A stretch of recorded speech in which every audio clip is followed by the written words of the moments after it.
All right, my friends, hello. So I want to start off with a few questions. And I know a lot of other presenters have already asked you questions. And they've been kind of hard questions. But the questions I'm going to ask you are very, very simple. And I promise you'll be able to answer these. All right, are you ready for your first one? Okay. Your first question is, you don't have to answer out loud. Are you having a good day? Okay, you got your answer? All right. My second question for you is, why? If you're having a good day, why are you having a good day? Or if you're having a bad day, why are you having a bad day?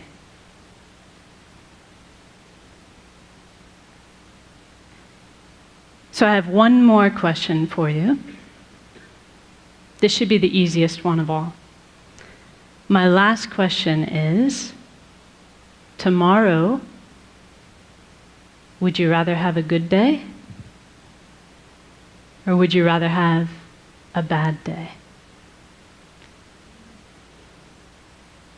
Do you have your answer for that one? What about the day after tomorrow? What about Sunday? Let's see. Yeah, that's right. Tomorrow's Saturday, Sunday. How about Monday? Would you like to have a good day or a bad day on Monday? Tuesday? Wednesday? Thursday? Friday? This time next week? A good day or a bad day?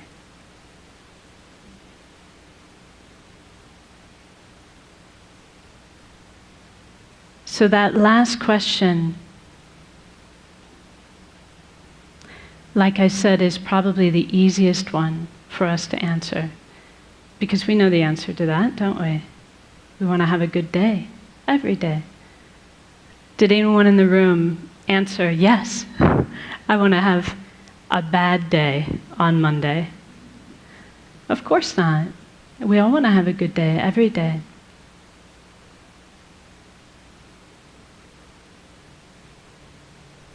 So this is really speaking to the type of happiness that we all wish for in our heart of hearts.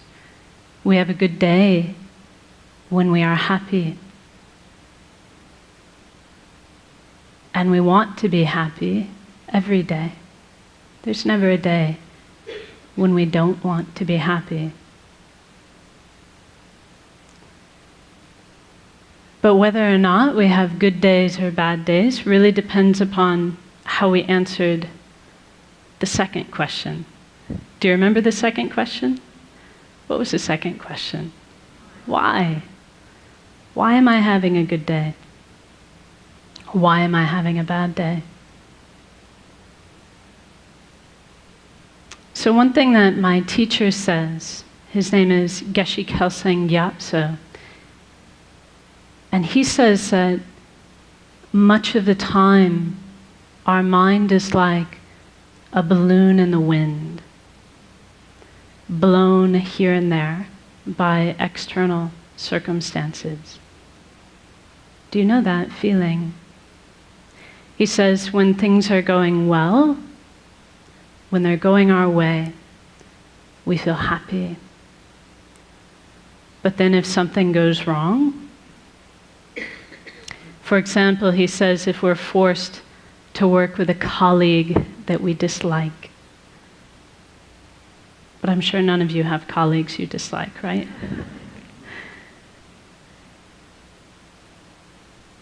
He says if we're forced to work with someone we dislike, or if something doesn't go our way, then our happy feeling disappears.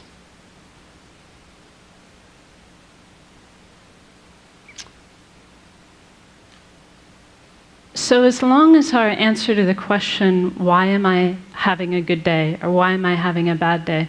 Because, this is a question people ask us, like maybe when you get home today, someone will go, well, so how was that TED thing? Did you have a good day?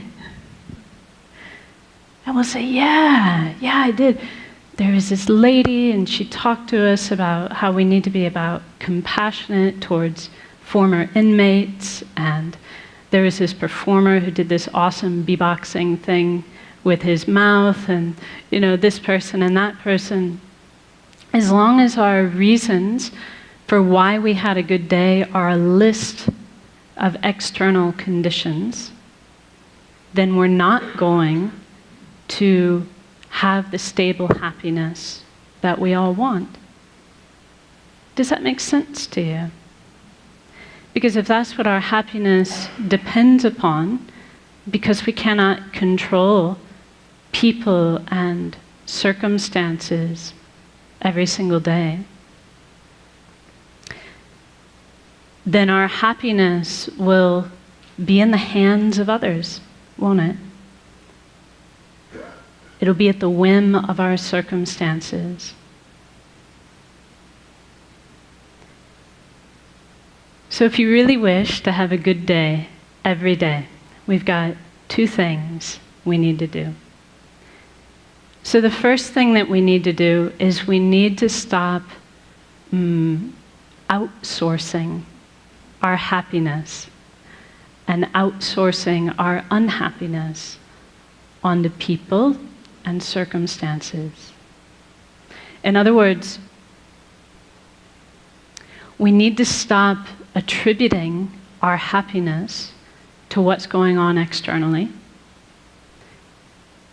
And we need to stop blaming others, especially blaming others, for our unhappiness. So for as long as we do that, as long as we're making it the job of people and circumstances to make us happy, or as long as we're making it their fault when we're unhappy, our happiness will be very unstable and elusive. Our second job is to actively cultivate a source of peace and a source of happiness coming from inside our own mind. So here's something I want you to commit to memory. Are you ready? This is another line from one of my teacher's books where he says, happiness and unhappiness are states of mind, and therefore their real causes cannot be found outside the mind. So if we have a peaceful state of mind, we will be happy regardless of people and circumstances. If our mind is unpeaceful or agitated, then even if we have very good circumstances, we'll find it impossible to be happy.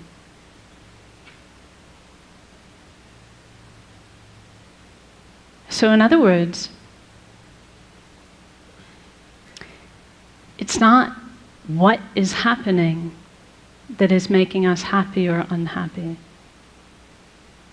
It is how we are responding to those things that determines whether we are happy or unhappy. It is what our state of mind is like that determines our happiness or our unhappiness. So how are we going to do this? So we can all understand this. Like intellectually, it's not rocket science, is it? It's not hard to understand. And maybe to a certain extent, as I tell you these things, you're like, yeah, I knew that already. I knew that already. But how do we actually do it? How do we actually cultivate this stable peace of mind that we can rely upon regardless of the external circumstances? So this is really where meditation comes into play. And I would say I would need a whole other TED Talk, hint, hint, in order to really do the subject of meditation justice. But for our purposes today, we can say that meditation is a mental action. It's the mental action of concentrating on a peaceful, positive state of mind. If we do that, if we concentrate on a peaceful, positive state of mind, then we can say we're meditating. Whether that's like this, right? See, actually, you don't know if I'm meditating or not, because I could be thinking about my grocery list.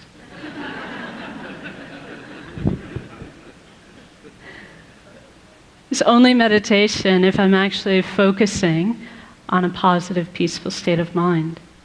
But the trick is, I can do it like this. This is called formal meditation. But we can also learn to do this all the time in our daily life.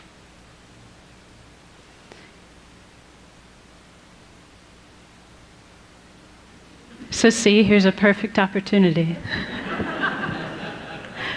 We concentrate on a mind of patience.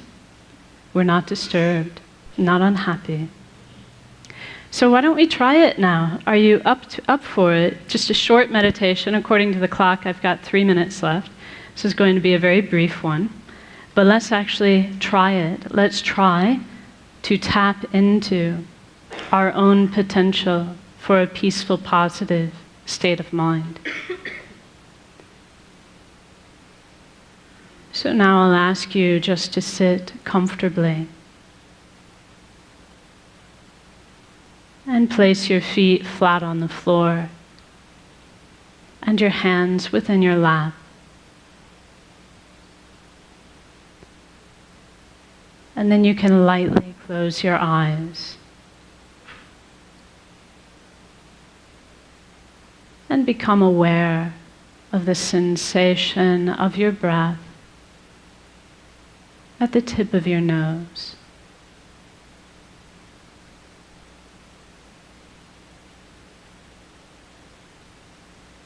And as you breathe out, you can imagine you are breathing out any agitation, any mental busyness, any frustration or unhappiness in your life. Breathing it all out like dark smoke.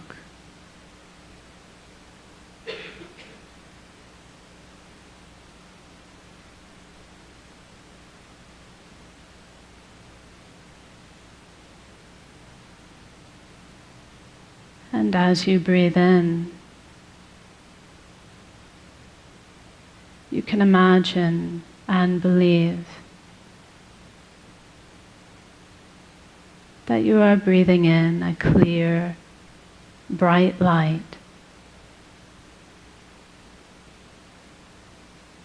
which is the very nature of inner peace.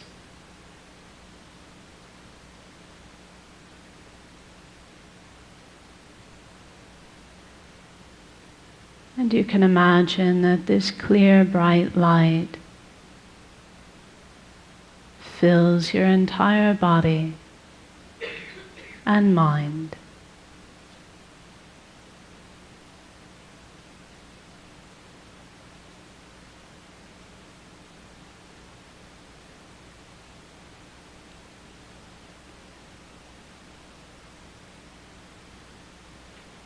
And for a few seconds, simply enjoy this inner peace coming from within.